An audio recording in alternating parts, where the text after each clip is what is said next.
Just received a call. Kuti, you must come to State House tomorrow. And ipapa ndanga kutofunga kuti ndichangotsvaga excuse yekusaenda. You know how it is. And then Prophet PG, yes, Prophet PG say to me, Commissioner, and I, you know, and so sure, and I just kept praying that it wouldn't go on for too long. But yeah, I'm really happy to bring back the good news. You know, I arrived there. Yeah, it was really nice, guys. I wished you had been there. You know, so in front of everybody, I think 20 women were acknowledged by the president and given some awards of some sort. And my award was a lifetime achievement for excellent service. Yes. Excellent service. So I really hope, you know, it's encouraging to all of you. Kuti service is not always bad, and I think it's good. And I always say when we are serving here, the commission, it is service. It's a tour of duty. I know we are not earning what we think we should be earning, but we still wake up every morning, we come, we do what we need to do. And so I think with those few remarks, like Mr. Matuso, let me say a very good afternoon to you all. So I really think today is a special occasion because I'm coming from State House. We've got the award, which as always, I think is an award to all of us. I think it's a recognition of the work that we are doing. It's not my Muradzikwa. I think when you get the head of state actually calling you out and saying, I'm calling you out for exceptional service. It was pleasant seeing even our own minister, Varipo, you know, Vanamai Mnangagwa Varipo, you know, all the big people. And to tell you the truth, the other women who were acknowledged were mostly, I don't want to say political, but you have Vanamai Chinamona, you have Vana AG, you know, those. So I think I was like kind of standing out. I don't know if it's a prophecy of what is to come. So kind of standing out, yeah, given what we are doing. And now here we are, you know, marking 20 years of IPEC. And I think we are not just celebrating today 20 years of IPEC. We are celebrating the people who have made those 20 years possible. And these are you, the staff of the commission. And Mr. Matus, I want to thank you for taking us through that journey. Yeah, I think many a time we are there. Some of us came a few years ago, and we think we've created everything that we are seeing. So I think it was a good reminder that, you know, it's the work of many people that have come before us. And I think this lunch for me is therefore very personal. It's about the people behind the institution, the men and women whose commitment and whose resilience, professionalism and sacrifice have shaped the IPEC that we are all proud of today. And so I think as we gather here today, I just want to begin by expressing my very, very sincere appreciation to all the staff, past and present. And I'm saying past and present because there are some who are not here. I know we've got the late Commissioner, Mr. Karonga, and we've got others who have come before us who are no longer even in this world with us. But they all contributed to building the commission into a very strong, a respected, and honestly standing before the gathering at State House today, I was convinced we are now respected. We are respected. And we are a forward-looking institution, and that is what we are today. And at the end of the day, institutions are not about buildings. They are not about the systems, ESS, the policies, and so on and on. They are really about the people. And I think it's even more important for a regulator, you know, because it's the people, it's the skills, you know, all our work is judgment-based. So it's really about the people. And no matter how advanced the systems become, no matter how strong our regulatory frameworks, no matter how ambitious our strategic plans are, it is the people. It's people who are committed, who are capable and dedicated, you know, that make everything work.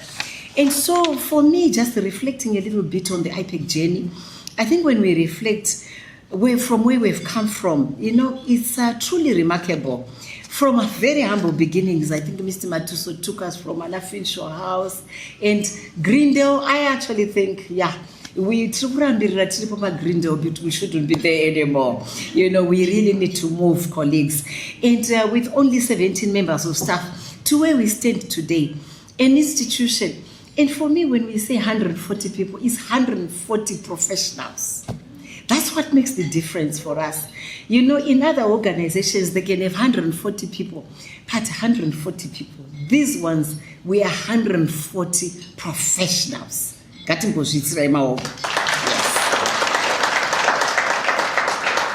And so we've grown not only in size, but we've grown in expertise. We've grown in influence, and we've also grown in institutional maturity. And last but not least, public responsibility. And so let me take that opportunity, Matuso Waita Shako, but it wasn't for you, to honor the 17 original IPEC staff. And I think those who are here today, and I'm going to ask you to stand up, colleagues, so that we can just give you a very standing ovation actually at the end of it all. Madam Mujiganadzo, please stand.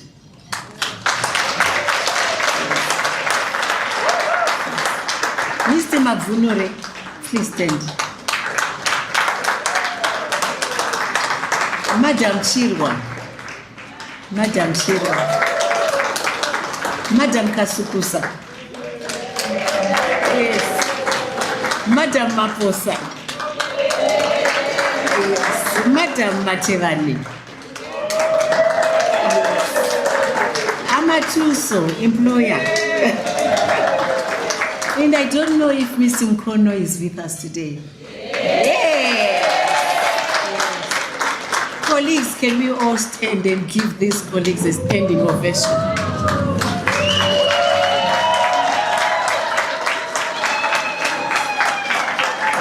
Thank you. You can be seated.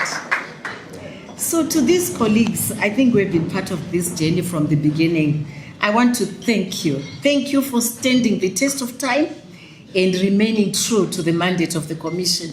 You have witnessed IPEC evolve from a young institution into a regulator of national significance. I'm sure, like many of us, you sometimes pause and even wonder how the years have passed so quickly. But more importantly, I hope you also pause with pride at what the Commission has become. I also reflect on the time when I was on the other side as part of the regulated. Even then, IPEC was viewed as a respected and capable commission. It gives me great joy that the team we now have the privilege of leading continues to work towards the same enduring goals: effective regulation, protection of the public interest, and strengthening confidence in the insurance and pensions industry.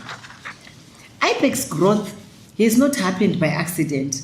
It has been built through hard work, long hours. I know the long hours that you put through. Very difficult decisions. Sometimes I can see, I think in the communications that will be flowing through the Commission, that these are not easy decisions that you are making. They are very difficult decisions. Teamwork. And I always marvel, I think, when we've had the opportunity to be together, the camaraderie that is amongst us. It's a family which is really unique, at IPEC. And I think the level of camaraderie, you don't see it in a lot of institutions. The institutional discipline, there are very few institutions which have got service level standards, service level delivery standards with their own markets. It's actually unheard of. But we've committed to serving our industry. We've committed to serving with standards, and that's unusual. So we do have that very unusual shared commitment to excellence. And over the years, we've transformed as an institution. We've strengthened our legal and regulatory frameworks, including the recently gazetted IPEC Amendment Act of 2026. This one, colleagues, it was a lot of work. It was a lot of work. Even as I interacted with some of the ministers this morning at State House, they were just like, NASA, we never thought NASA would come to IPEC. Makazvifambisa sei, you know. So I think people are still wondering, but chinhu chakangonaka chakangonaka. Sometimes people even wonder, makazvifambisa sei, pasina zvamakafambisa. But just because it was meant to happen, because that is the correct thing to do. We also celebrate the Pensions and Provident Funds Act of 2022. I know though we're still chasing the regulations, but I think that was also a mammoth achievement. All our solvency and capital guidelines in various, you know, if I wanted to list them, I would be standing in front of you for the whole afternoon. So a lot of work has been done over the last few years. And all these aimed at enhancing prudential soundness, governance, and consumer protection. We've also enhanced our supervisory role through the transition from rules-based to risk-based supervision. We've expanded internal technical skills. We've strengthened institutional capacity and introduced frameworks for microinsurance and micropensions, thereby deepening our impact within the insurance and pensions industry. We have embraced innovation. We even have a research and innovation. But there we are. I think with the regulatory sandbox, yeah, that's the innovation I think that we are all looking forward to. We have supported the development of new tools and products, such as the Farmers Basket, Agriculture Index-Based Insurance Initiative, and continue to evolve in response to market developments, emerging risks, and expectations of the public. IPEC has also become increasingly visible beyond Zimbabwe's borders through active participation in international, continental, and regional platforms such as the IIS. We are very active. I think we sit with colleagues, Madam Suela, Mr. Kazengora, sitting on committees of IIS, and yours truly also sitting in the executive committee. The IOPS, you know, we are very visible. You know, when they are now working on surveys, you know, they don't consider them complete until we have responded. And I think that's what happens when you become respected by colleagues. The OISA, CISNA, FCA, you know, there are so many, you know, I can list, you know, the World Bank, whether you're talking to the World Bank, FSD Africa, you know, African Development Bank. I mean, these are all partners, you know, who are now looking to IPEC, you know, to make contributions, you know, towards our own economic development. And these engagements have also enabled us to benchmark and to share our knowledge and align with international best practice.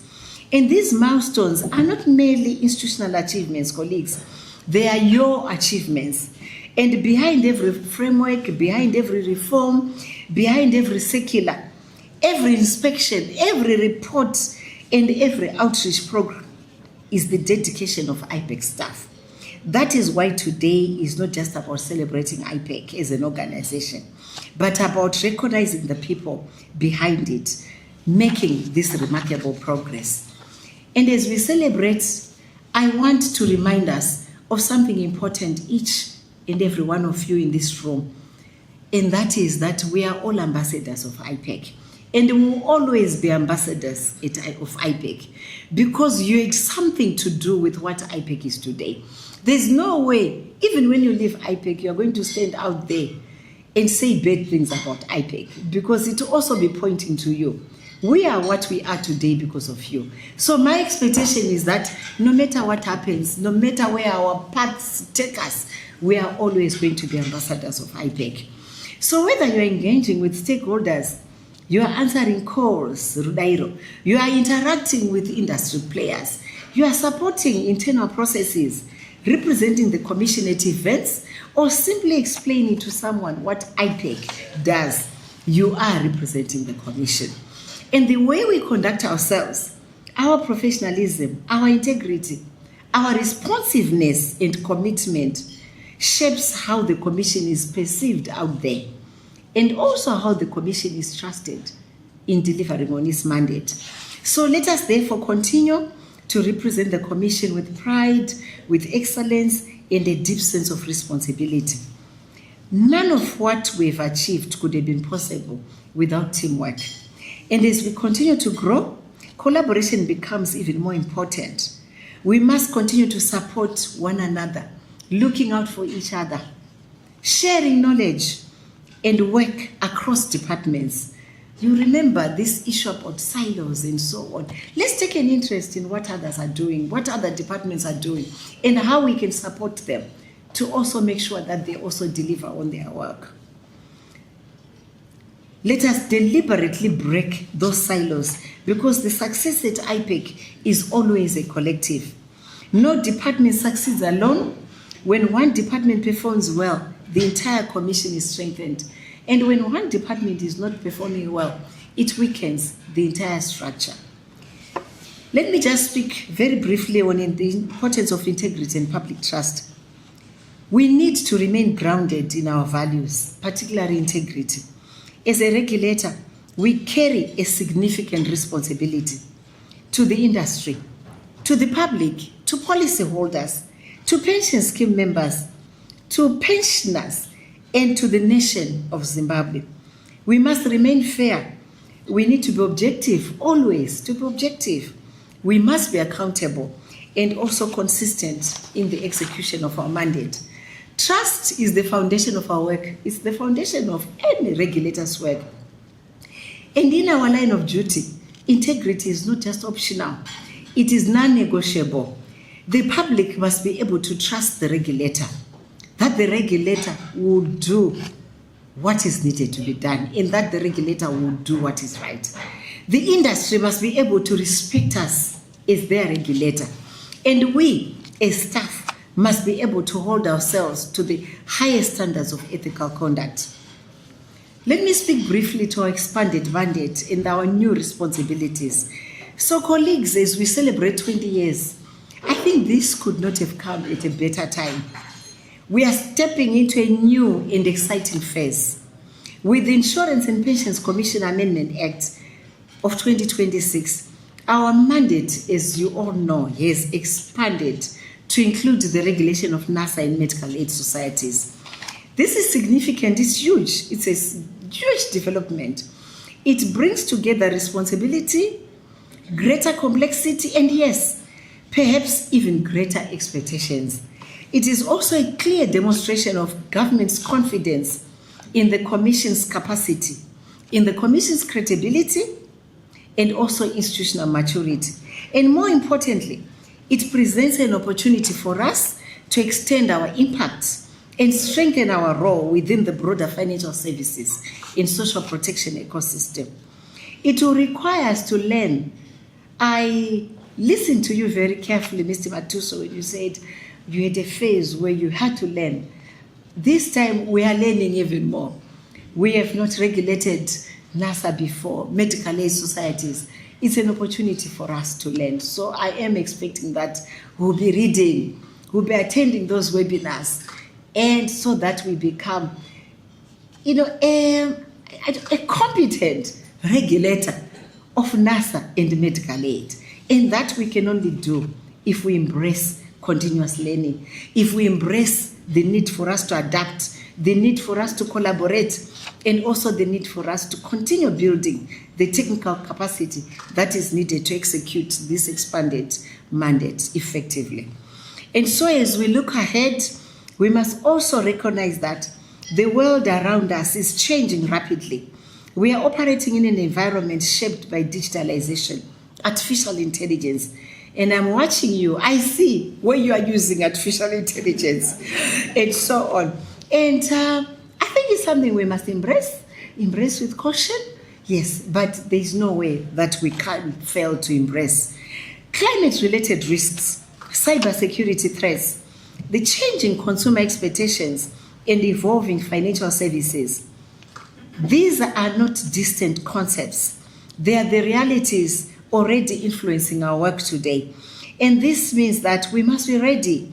We must embrace innovation. We must commit to continuous improvement. We must build new skills and capabilities. We must strengthen data-driven supervision, improve our systems, and remain open to learning. And as we do so, let us not forget the importance of wellness. I don't know, Tatenda, I don't know the budget. You need to go down on your knees and talk to the FD.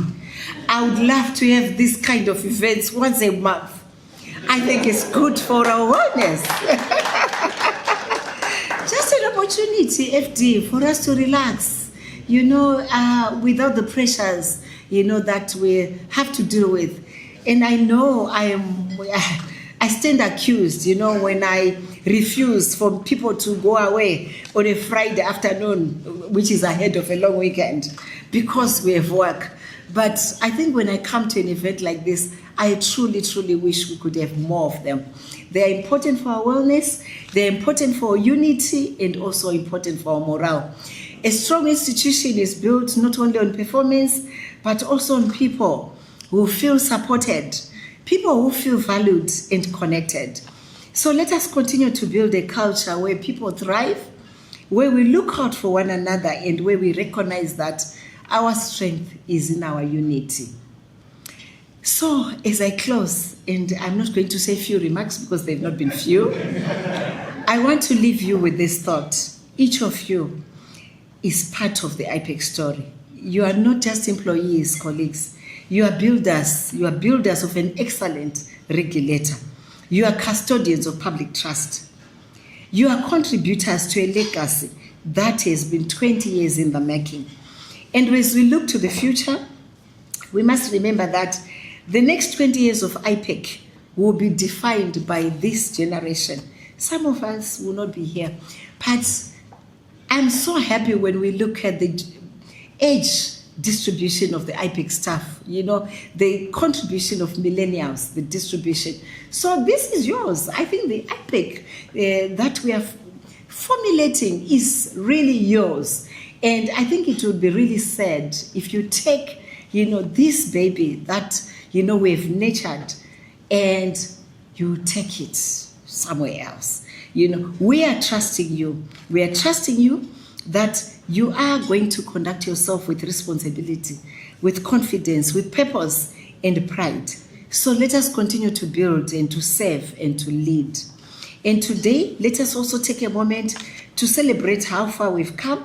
Let us celebrate the people, the journey, the sacrifices and the achievements. So I'm supposed to be raising my glass and I don't even have a glass.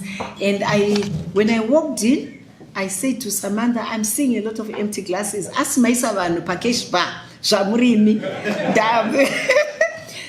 I'm supposed to ask you to raise your glasses, colleagues. So I did what Juru Famba saying, Murkuni mama drink.